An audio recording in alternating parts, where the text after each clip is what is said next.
Good morning, everybody. I want to share this book with you guys today called Frankie Stein by Lola Schaefer and illustrated by Kevin Atberry.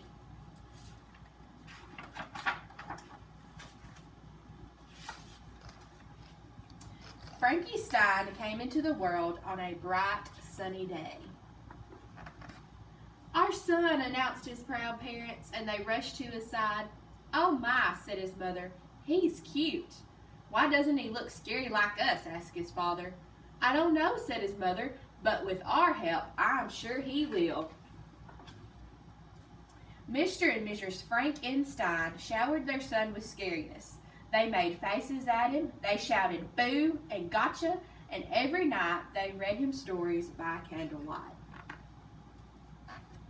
One day, while feeding Frankie, his father was shocked to see a lock of sun gold hair. "What's this?" he asked. "I can take care of that," said his mother. When Frankie got his first tooth, it was white. "What's this?" asked his mother. "I can take care of that," said his father. During a game of peekaboo, Frankie's face shone pink and smooth. "We can take care of that," said his parents. Little by little, Frankie began to look like a Stein. "I'm starting to see a resemblance," said his mother. "Yes, but he still isn't all that scary," said his father. "That's true," said his mother, "but at least Frankie can act scary like us." "Indeed," said his father. Mrs. Frankie Stein taught Frankie how to walk. "Hold your arms out straight," said his mother. Frankie did. "Now take big, slow steps," she said, "like this."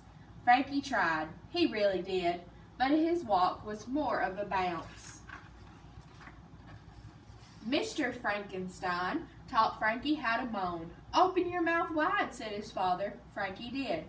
"Now groan long and loud," he said, "like this." "Oh!" Frankie tried. He really did, but his moan was more of a squeak. "Oh, oh." "Well, Frankie might not have all our scary looks," said his mother, "and he might not act scary like us," said his father. "But he is a Stein," they said. "Maybe he just needs a little inspiration." That night, Frankie's mother and father pulled the family tree from the closet. "This is your Uncle Franklin," said Mr. Frankenstein to his son. "His laugh turns men to stone." Frankie chuckled. "Here is your great-granddaddy, Frank the Gripper," said Mrs. Frankenstein. "He can hold the attention of an entire town." Frankie flexed his muscles. "And this is your grandmother, Frances," said Mr. and Mrs. Frankenstein. "She's always full of surprises," said his mother. Frankie raised his eyebrows. "So, you see, son," said Frankie's father, "you come from a long line of Steins, each one different but scary." "Indeed," said Frankie, studying each family member, "and I'll be scary too. Just wait and see." For the next few weeks, Frankie stayed in his room and practiced scary. Frankie tried and tried, but he just couldn't look or act like his parents. Instead, Frankie decided on his own kind of scary. Early one morning, Frankie made a grand appearance. "Well, what do you think?" he asked his parents.